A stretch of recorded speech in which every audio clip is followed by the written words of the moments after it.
looking at important journeys, and specifically of those people mentioned in the genealogy of Jesus, because each of their journeys actually points to Jesus. So today we have Hezekiah. And I'm sure you're all up on your Hezekiah history. We're in 2 Kings. The page is in your bulletin in case you have a hard time finding 2 Kings chapter 18. I'll read verses 1 through 7. In the 3rd year of Hoshea, son of Elah, king of Israel, Hezekiah, son of Ahaz, king of Judah, began to reign. So you have to remember that this is a divided kingdom, right? So this is Hezekiah became king of Jerusalem. He was 25 years when he became king and reigned in Jerusalem 29 years. His mother's name was Abijah, daughter of Zechariah. He did what was right in the eyes of the Lord, just as his father David had done. He removed the high places. He smashed the sacred stones. He cut down the Asherah poles. He broke into pieces the bronze snake which Moses had made.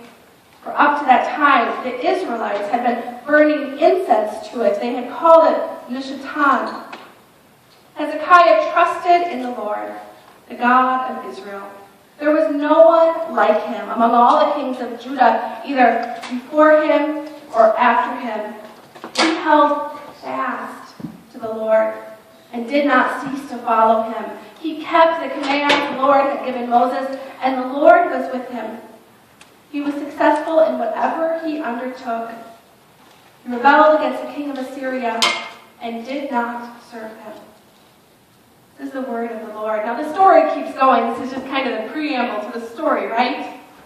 And we'll get to that. And I'll remind you about Hezekiah and his life as king.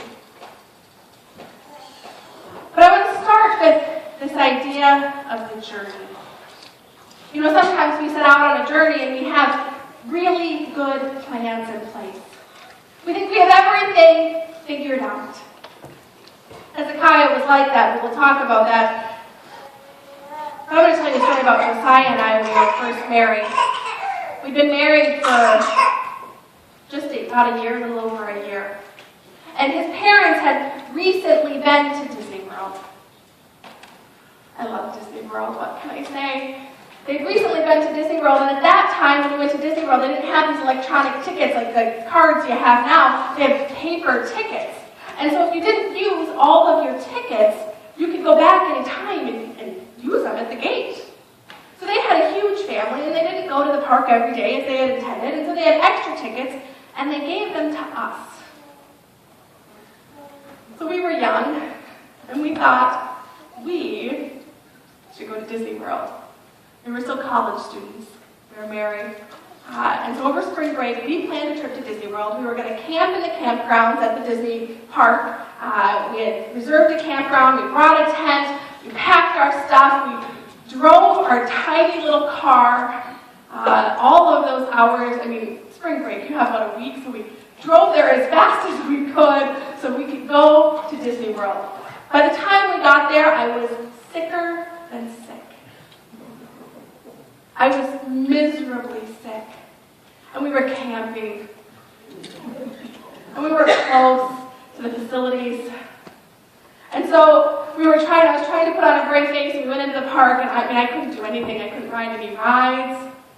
I couldn't go and do anything fun. I was miserably sick. Well, while we were there, not only was I sick, but then suddenly the weather turned. And it started to rain. Now the tent we had was not a new tent. It was a tent my brother had given me that he had used for years and years on fishing and camping trips. And we discovered something about this tent that week. That it was not as waterproof as it should have been.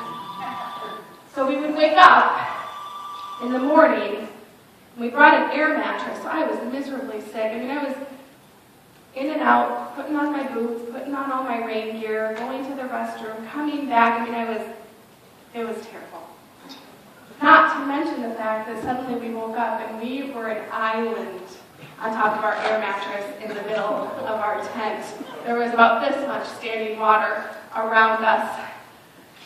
And everything, we had picked up our stuff and we took all of our wet things and saved it in the car. And we thought we had such a good plan. We had free tickets, we had a cheap place to stay, we had a free tent. It was going to be the trip of a lifetime.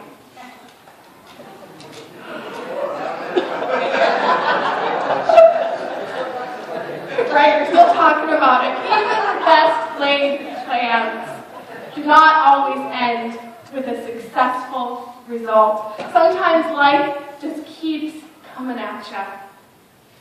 Throughout the week, the best part was our air mattress didn't hold up as well as it should have.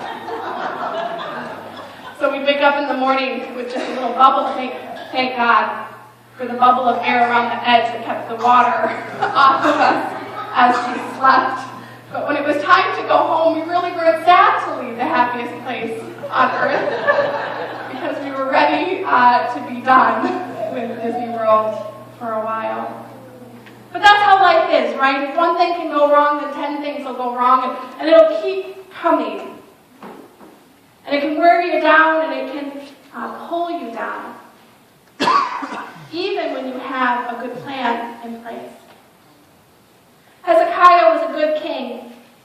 He did everything right. He took down the high places, and what this was worship to idols. It was where people went to go worship other gods, to worship events, to worship things that had happened as opposed to worshiping Yahweh alone. He took down the high places and he stopped the worship of false gods and false idols. And if you keep reading in other historical documents as well, he worked on rebuilding and strengthening the temple, strengthening the walls around the city of Jerusalem. He started back with worship of the calendar and the sacrificial system. Hezekiah was the one that said, for the Passover feast,